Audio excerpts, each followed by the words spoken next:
Hello friends, greetings. My name is Young Detective and a very warm welcome to this channel. I hope you all are doing very well.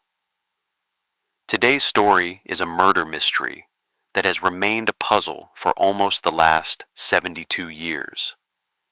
Even today, the police are still searching for the culprit who committed this murder.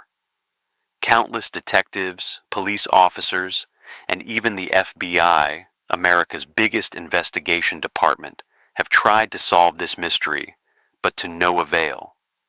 Who the killer is remains a secret even after 72 years. Today's story is about a young woman whose success and fame she deserved in life were never achieved while she was alive, but which came after her death. There are very few cases in the world that received so much media attention that for 4 months straight, it dominated the front pages of every newspaper.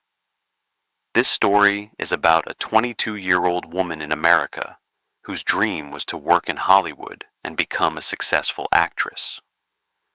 This story is also unique because during the investigation, around 60 people came forward at different times claiming that they committed this murder. This incident happened in 1947. January 15th, 1947, around 10 a.m., a woman named Betty Bersinger was walking with her 3-year-old daughter through the Leimert Park area in Los Angeles. While walking, she suddenly noticed something in the bushes. Curious, she went closer and was shocked to see a very beautiful, completely pale young woman lying there.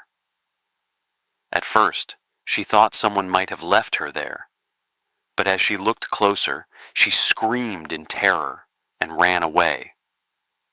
What she saw was horrifying. The young woman's body was in 2 parts. Her upper body from head to waist was separate from her lower body. Whoever had done this had cut her in 2. Despite the brutal nature of the crime, there was not a single drop of blood at the scene. The body was completely clean, without any clothes. There were multiple cut marks on her body, and her face had cuts from the corners of her lips to her ears, shaped like a smiley face. A piece of flesh was also cut from her knee, which later investigation revealed was done to hide her identity because of a rose tattoo on her body. All personal traces had been removed, and the body was thoroughly cleaned. The post-mortem report confirmed that she had been sexually assaulted before her murder.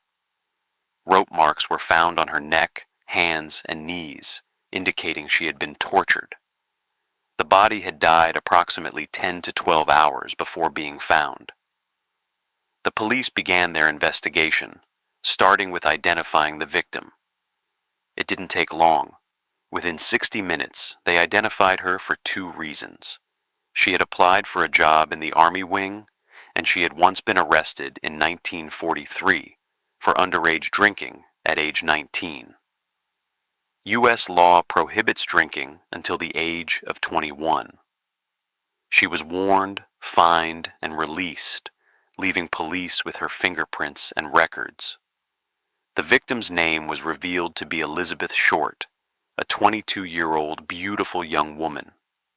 After this news spread, it went viral across America, and newspapers kept it on the front page for 4 months straight. Elizabeth was born in 1924 in Boston and was the 3rd of 5 children.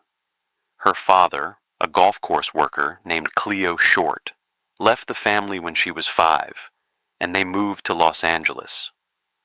Elizabeth grew up in poverty, sometimes without enough food. Her dream was to become a successful actress, which led her to apply for an army job. At age 15, she wrote a letter to her father requesting money, which he sent. She later moved to California to live with him, but eventually left due to conflicts. Elizabeth lived a free-spirited life, often making new boyfriends to get money for food, partying, and attending auditions in Hollywood. She was beautiful and had no trouble attracting attention. One relationship that lasted some time was with an Air Force officer named Matthew Michael Gordon. They were engaged, but he later died in a plane crash. After Elizabeth's murder, her family denied any knowledge of this relationship. Elizabeth was nicknamed the Black Dahlia because she often wore a beautiful flower in her hair, and the media spread this name nationwide. Police concluded that her murderer must have been a professional, as the body had been surgically cut and cleaned with precision. The FBI also joined the investigation, interviewing 300 medical students, but nothing helpful came out. The media attention made it harder to solve the case. Around this time, about 60 people came forward, claiming to be the killer, but none matched the timeline or location. Many just wanted publicity.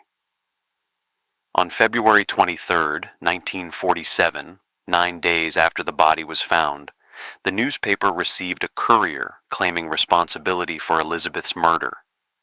It included personal items of Elizabeth's, photos, her birth certificate, business card, and an address book, some pages missing. The FBI checked 75 suspects from this address book, but found no conclusive results. Many letters from the killer were sent with fingerprints erased using gasoline. Only one letter had a fingerprint, but it didn't match any suspects. Over 73 years, police have had 3 main suspects: Robert Manley, a businessman who had dated Elizabeth shortly before her murder. He passed all lie detector and narcotics tests, and no evidence tied him to the crime. An unknown man with a black car, as suggested by one detective who believed he had tracked down the killer, but lacked solid proof. Dr. George Hoddle was later suspected. A wealthy doctor, Hoddle had a private clinic in Los Angeles, and even a secret room. Investigations suggested he had a close and possibly inappropriate relationship with Elizabeth. Years later, photographs and facial recognition software linked him to Elizabeth, and the handwriting on letters from the killer matched him. Hodel allegedly committed another similar murder weeks later, following the same pattern as Elizabeth's. Many experts believe he had the medical knowledge and motive to carry out the Black Dahlia murder, but due to missing evidence, no case was ever brought against him. Even today, almost 73 years later, the identity of Elizabeth Short's killer remains a mystery. Few cases in American history have remained unsolved for so long, and the Black Dahlia case is one of them. After hearing this story, I'm sure your minds are buzzing with theories. Thank you for watching. See you guys in the next video.